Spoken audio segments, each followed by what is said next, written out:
dan salam sejahtera. Pada hari ini kami akan membentangkan betapa bahayanya hazard di hostel. Hazard tidak merupakan suatu benda ataupun keadaan yang boleh menyebabkan seseorang itu kemalangan ataupun tertidur. Hari ini kami akan fokus pada 4 hazard, yaitu lantai licin, keran air, tangga licin, tingkap tanpa grill, dan wayar bersaudara. Serta kami akan memberitahu langkah kawalannya setiap kawalan setiap hazard tersebut. Sekian, terima kasih. Oke, assalamualaikum dan salam sejahtera para semua. Terima kasih karena hadir masyarakat kita kali ini. Hari ini aku buat mesyuarat yang ringkas saja, sebab aku mau kamu semua kenal atau aku mau kamu semua periksa di hostel kamu masing-masing. Tengok kalau ada terdapat hazard-hazard yang memang boleh menyebabkan kemalangan lah.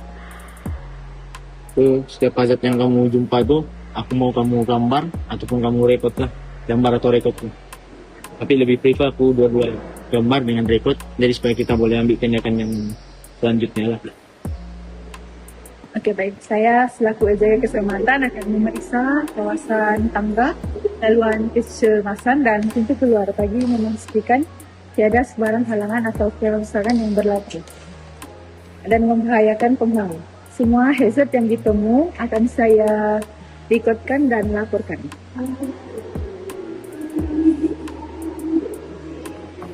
Oke, baiklah.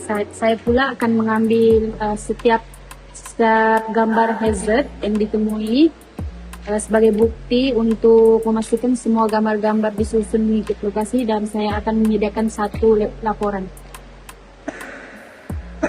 Kalau begitu, saya akan memeriksa bilik, koridor, dan juga tanda hostel bagi mengenal pasti hazard seperti lantai licin, kebocoran pipe, lampu rosak, atau sebarang kerusakan lain yang boleh menyebabkan kemalangan.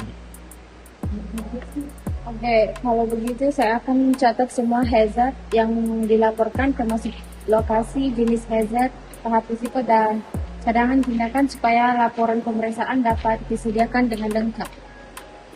Oke, baik. Kalau tiada sembarang persoalan, aku harap kamu semua boleh dapat jalankan tugas kamu lah yang aku beri, dan make sure laporan itu siap. Bisa, terima kasih. Baik.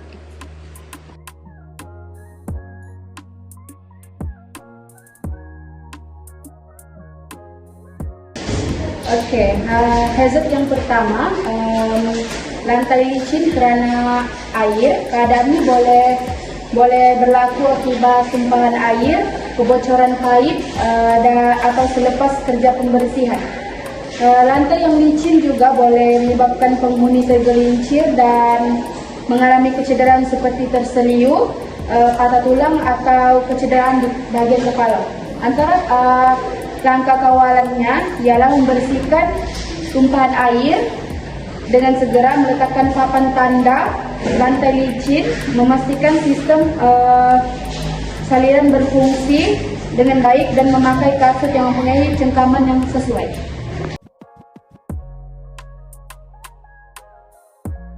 Hazard kedua ialah tangga licin.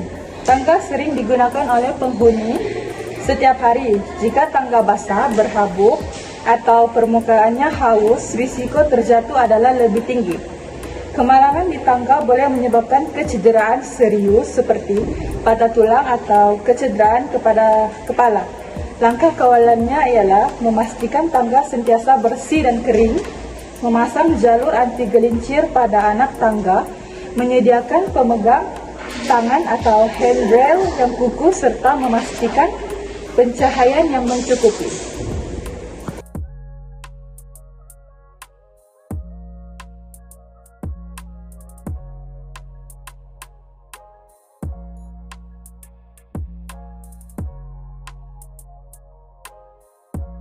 Seterusnya, terdapat juga tingkap di aras 3 yang tidak mempunyai grill keselamatan.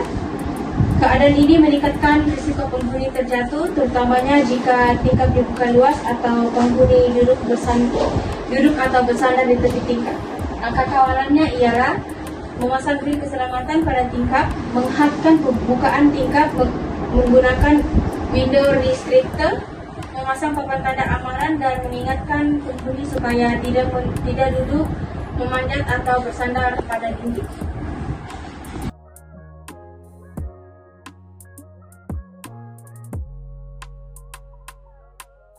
Baiklah, hazard yang seterusnya dan hazard yang terakhir ialah wire yang rosak ataupun yang berselerak.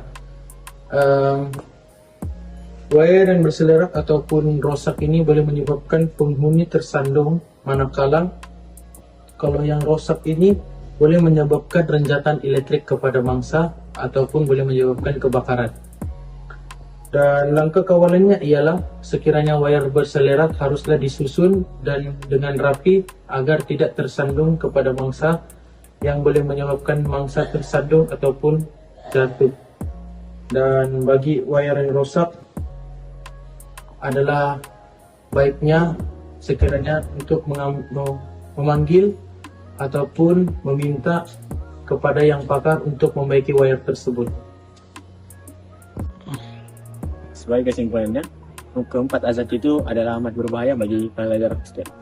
Oleh itu, pelajar hostel perlulah mengambil tindakan pada lebih awal untuk mengelakkan sebarang daripada berlakunya kemalangan. Dan pihak pengurusan pun perlu mengambil tahu mengenai hazard-hazard ini yang berada di hostel. Oke, itu saja dari kami. Sekian, terima kasih.